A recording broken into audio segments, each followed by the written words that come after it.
É isso aí, Luciano. Hoje nós vamos responder a dona Regina, lá da Ponta da Praia.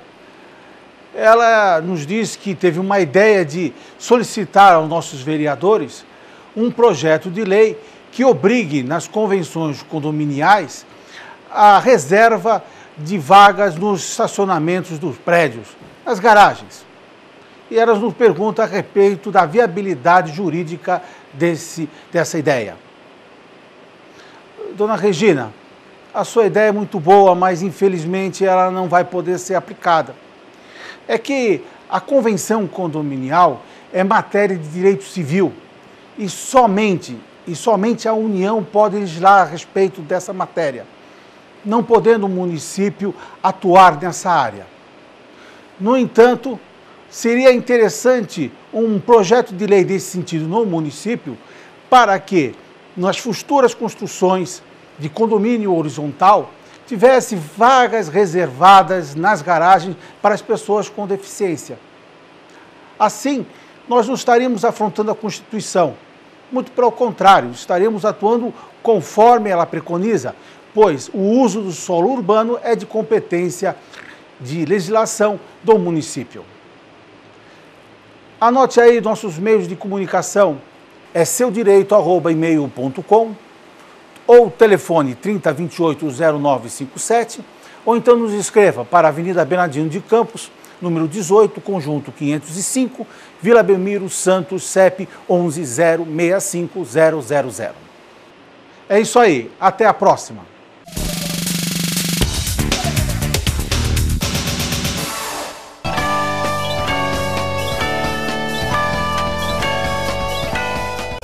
A vida humana já começa na fecundação do óvulo. O coração do bebê começa a bater com aproximadamente 20 dias. Com 12 semanas, o bebê já engole, digere e sente dor. Só precisa de tempo para se desenvolver e nascer. Isso se ele não for eliminado ainda no ventre da mãe. Vida sim, aborto não. Associação em Defesa da Vida Nascente e da Família. Avenida Nações Unidas, 97, Vila Nova, Cubatão. Telefone 3361-3706.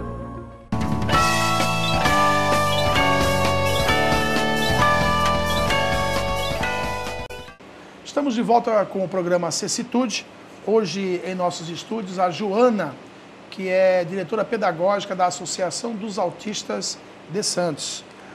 Antes de continuar nosso papo aqui com a Joana, falando desse assunto, autismo, né?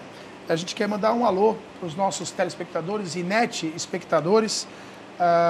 Um abraço para o engenheiro Egídio, lá de Campo Grande, do Campo Grande, que acompanha o nosso programa. Ele, inclusive, gostaria de ver uma reportagem sobre acessibilidade. Egídio, estamos preparando um trabalho sobre acessibilidade aí. Obrigado pela sugestão, né? É isso que a gente precisa, que realmente que as pessoas interajam com a produção do programa, trazendo sugestões. Um grande abraço para você, Egídio. Mais uma vez, obrigado pela sua audiência. Agradecer também o carinho do Teobaldo, o querido Theo, né? A Suzana, sua esposa. Aliás, fui padrinho dos dois. Obrigado, Theo, pela audiência aí na NET. Eu sei que você acompanha a gente pela NET. Muito obrigado, um abraço para vocês, que Deus abençoe vocês. E não esquece, Theo, sugestão para a gente, para que a gente possa estar trabalhando. O Theo, que trabalha com turismo acessível, né, um especialista nessa área, tem muita sugestão para trazer para o programa. Obrigado mais uma vez a todos pelo carinho. Joana, vamos voltar então, a gente parou na questão da família, né, hoje o pai mais atuante. Você falou que o autista ele tem uma característica interessante, ao contrário de algumas outras síndromes, são crianças que são aparentemente normais, muitas vezes bonitas, enfim, que, assim, olhando rapidamente você não percebe. E aí a pergunta, uma sugestão aí, né, que você pode estar dando uma dica para os pais, né, os papais novos, enfim, como é que se percebe, como é que se diagnostica, aliás, a síndrome, né, na criança jovem, bebê ainda, porque eu sei também, aprendi com você e com o pessoal da associação, que quanto mais cedo atendido, né, mais desenvolvimento a gente consegue. Então, os pais logo, desde bebê já podem estar observando, né? Então, a criança, ela é assim, quando a gente vai falar sobre autismo, a gente sempre tem que ir de um extremo ao outro. Tanto tem aquele pai que chega na escola, na associação e fala assim, olha, nunca imaginei que meu filho tivesse algum problema. É bonito, é perfeito, aparentemente não demonstrava nenhum sinal diferente da normalidade do desenvolvimento, né? Só que aí você vai começar a perguntar para a mãe como que ele era quando pequeno. Então, mãe, era uma criança quieta? Ah, era uma criança muito quieta, que ficava no berço, que eu sabia que tinha que trocar a fralda porque estava o horário, eu sabia que tinha que dar o alimento porque estava no horário. Então, a primeira dificuldade que você vai observar é a comunicação.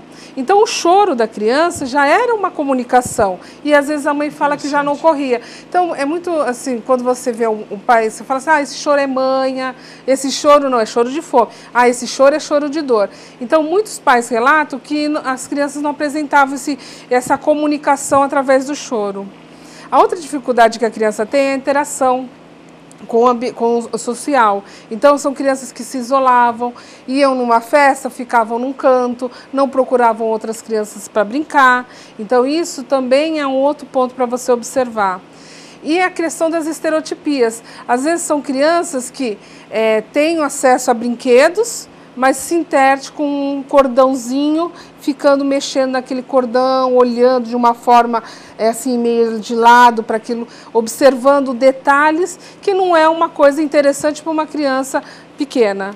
Então, para os pais, e como também tem pais que chegam na escola e falam, olha, eu sempre achei que meu filho tivesse algum problema, porque sempre foi imperativo, corria de um lado para o outro, não parava sentado, não, por exemplo, eu chamava por eles, eles pareciam não escutar. Então, isso também é uma coisa que todos os pais relatam. Primeira coisa que eles buscam é fazer um exame auditivo, porque eles acreditam que a criança não escuta.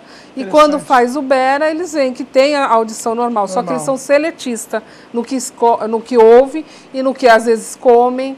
Então, mas o que enfatiza muito é o olhar. Às vezes a criança ela tem às vezes uma normalidade e aí ela começa a distanciar o olhar. É como se ela olhasse para você e não te enxergasse. Então aí a mãe começa a observar que alguma coisa está errado. Aí vai buscar pediatra. Às vezes o pediatra fala, é porque não convive com outras crianças, só convive com adulto. Aí passa para o neurologista para ver se tem algum problema em algum exame, que não é detectado ainda no momento, até chegar no psiquiatra, que é o que realmente faz o diagnóstico, né? E aí, com esse diagnóstico que a mãe chega até a associação. Na associação, a gente não dá o diagnóstico. As crianças que estão lá já vêm com o diagnóstico do psiquiatra. E aí a associação tem alguns psiquiatras que ela indica, que ela conheça? Olha, ou não, aleatoriamente? Como a gente recebe públicos de várias rendas, né? Tem criança que vem com o seu plano de saúde. Então, aí a gente vê dentro daqueles que atendem no plano de saúde, quais que estão mais acostumados a dar o diagnóstico. Tem o que vem pela rede de saúde, pelo Centro de Valorização, Serviço de Valorização da Criança. E tem outros que vêm com médico particular. Então, assim, só quando mesmo a mãe solicita e a gente indica algum pai. Mas, geralmente, quando eles chegam na associação, já passaram por todo esse processo. Já está com o diagnóstico. Ô, Joana, ainda dentro dessa questão, né? Com tantas informações que você acabou de passar aqui para a gente, ainda assim, essa descoberta, né, esse fechamento desse diagnóstico, ele acontece tardiamente, poderia acontecer antes, ou está num período hoje melhor do que anteriormente, que as pessoas não sabiam? Assim, a gente observa que até os 18 meses, né, 1 mês e meio, ele começa a aparecer os sintomas. Tanto é que as mães relatam assim, ele vinha dentro de uma normalidade. De uma hora ele falava, de uma hora para outra ele parou de falar, ele parou de se comunicar. E isso se dá até os 3 anos. Mas ainda hoje, na associação, me chega casos de mãe que já tinham. Por exemplo, na época dos 3 anos não tinha um psiquiatra que fizesse o diagnóstico, Entendi. Mas que agora, procurando o psiquiatra, ele fecha o diagnóstico. Em linhas gerais, está evoluindo, quer dizer, à medida que a informação também acontece, evoluindo muito. Né, o atendimento mais rapidamente para que haja um atendimento precoce sempre é melhor, né? Não, com certeza. Isso, prognóstico de todos os pedagogos, pessoal de entidade que trabalha com deficiente em Santos. Bom, pessoal, a gente vai voltar com a Joana, mas vamos fazer uma pausinha para estar chamando a nossa agenda da semana. Dê uma conferida.